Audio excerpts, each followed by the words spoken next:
What's up mga ka-idolo? Isang magandang hapon. For today's video nga pala, alam niyo na siguro kung nasaan tayo. Nandito nga pala tayo sa Barangay Ginoon Sanay mga ka-idolo.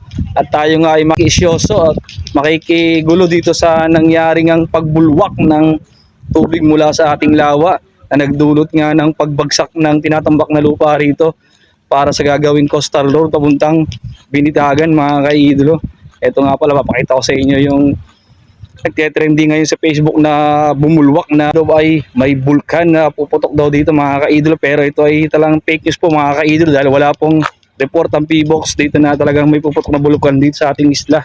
Papakita ko po sa inyo. Yan po mga ka-idolo, ito na po yung nagtitrending na bumulwak na daan. Naayos na rin po, natambakan na rin po rito. At yan po yung nagmistulang burak mga ka-idolo na bumulwak po talaga mula sa ilalim ng tubig.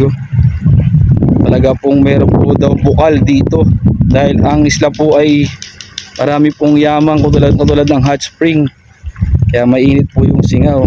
Ito po yung burak na umangat. At ito na nga pala yung daan na magduduktong papuntang kabilang barangay mga ka-idolo. Talagang mabilis po ang proseso, nagkaroon lang ng konting problema dahil nga dito sa bumulwak na burak mula sa ilalim ng ating lawa. Para siyang nagmistulang isang maliit na isla dito.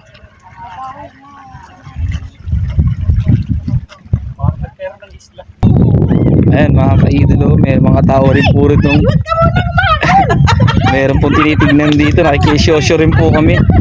Ayan, nalubog na nga. Dahil meron pong tubig na umaagos galing sa tambak mga ka-idolo. Yan siguro yung bumulwak Si Paring Mindela yun Kumunay nga po raw sabi ng mga tiga rito sa Ginoon Sanay. Ayan po. Sabi po ng mga tiga rito, dati po raw itong hot spring bumulwak po dito kahapon. Ayan, ito po si tatay. Sabi po nila, yan po daw yung hot spring dati na sobrang init po daw.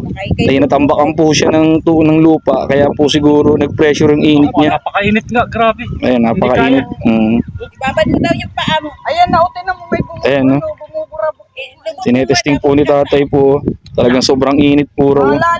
Yan po yung nagdulot ng cause ng pagbulwak ng burak mula sa lawa. Ano ba siya? Ano ba yun? Burak o ano? Buhangin? Lupa yan. Lupa. Kasi nga, para siyang kumunoy. May kumunoy talaga siya.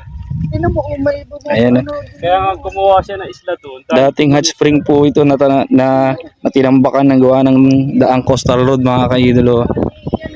Ayan, ito po yung nag-cause ng pagbulwak ng lupa upang masira po yung tambak dito.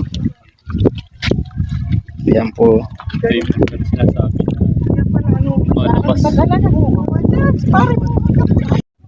Ayan mga ka-idolo, talagang malapad na po raw yung tambak dito hanggang dyan na yan. Ayan, ang ganda ng tambak na yun, talagang malapad na hanggang sa nangyari nga yung pagbulwak ng tubig sa ilalim na yun. At ito na nga yung naging epekto. Ayan yung naging epekto ng pagbulwak ng biglang pagsabog ng ilalim. Bumukod dito para nagkaroon ng munting isla dito. Malayo-layo na rin po ang tambak dito mga ka-idolo. Ayan, patuloy na paggawa ng coastal road. Ayan mga ka-idolo, nandito rin sina kuya. Talagang pinagamas lang nga nila, talagang medyo nagbibigay ng takot ito mga gantong pangyayari. Sinubukan nga nila kanina lusungin yung bukal ng tubig, talaga sobrang init daw at hindi talaga kayang magtagal. Yan po siguro yung nagsani na pagbulwak, naipon na yung init sa ilalim ng lupa, talaga nagbigay ng pressure para ito'y sumabog. Ayan tay, yan po yung dating hot spring yan natabunan dating hot spring na nire-relocate noon, ngunit hindi itinuloy. Dahil nga sa nangangamba rin doon ng mga residente. Dahil sa sobrang pressure nga kapag nagawa yun, nakabigla na nga lang. Ito nangyayari na nga itong kasalukuyan. Makakapangamba sa ating mga mamamayan. Oo nga po. Buti na lang at salamat naman sa Panginoon at walang tao nadamay o nalubog. Salamat sa pag-iingat. Salamat po. Salamat. pa man na residente na pupunta rito. Mm. Kagawad ako. Kagawad po ba yun? Ayun, salamat po Kagawad. Ayun, maraming salamat po kay Kagawad sa napakagandang kanyang mga sinabi. Mag-iingat po tayo sa mga dadayo po dito dahil talaga pong posible pang maulit. Paulit. Oo, mga ganyan pangyayari. Mm. Dahil talaga pong malawak ang naging pagsabog dahil simula doon po hanggang dito po yung naiangat ng lupa. Dalawa.